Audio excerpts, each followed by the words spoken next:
Bonjour les gars. Je vais vous montrer comment lier son adresse de MetaMask du réseau principal Core à son application Satoshi. Voilà, suivez, c'est pour pouvoir faire les transactions. Il faut forcément lier sur cette adresse réelle et non pas l'adresse du texte. Ça, c'est l'adresse du réseau principal. Donc, vous allez vous rendre au niveau de l'application MetaMask, là où vous avez configuré le réseau principal. Donc, vous voyez ce que j'ai entouré. Vous devrez copier sur cette adresse. C'est cette adresse-là qui est l'adresse vraie du corps. Ce n'est pas les tests. Donc, vous allez toucher, copier ça. Vous appuyez pendant une petite seconde. Vous allez voir que ça va copier. Et vous partez dans votre application Satoshi Plus.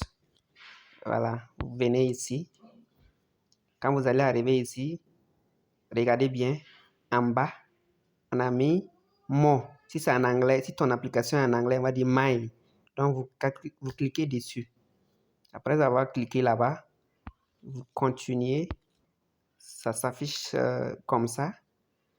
Vous faites le choix de Core. Vous voyez BTC, Core et puis Ethereum. Donc, faites le choix. Cliquez sur Core. Ça peut aller. Donc, ensuite, vous continuez. Ça va s'afficher sous cette forme.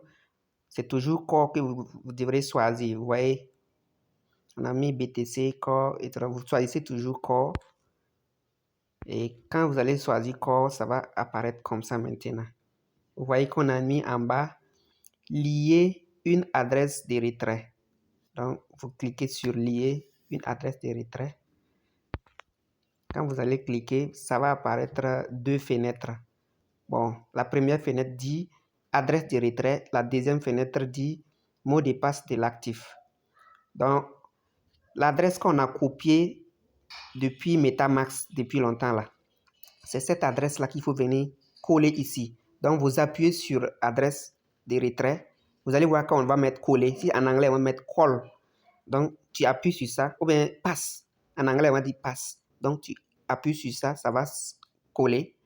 Et une fois que c'est collé, vous descendez au niveau du deuxième fenêtre où on a dit mot de passe de l'actif. Mot de passe de l'actif, ce n'est pas mot de passe de la connexion mot de passe de connexion est différent du mot de passe de l'actif.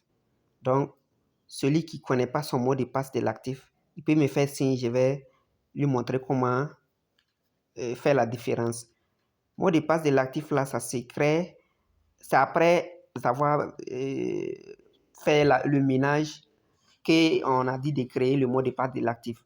Mais mot de passe de connexion, ça c'est au début même, avant de créer avant de commencer le minage, il faut le mot de passe de connexion. Mais ça passe à qu'on demande. On demande ici mot de passe de l'actif.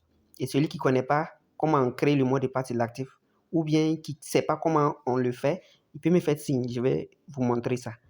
Donc, après avoir collé ce mot de passe de l'actif,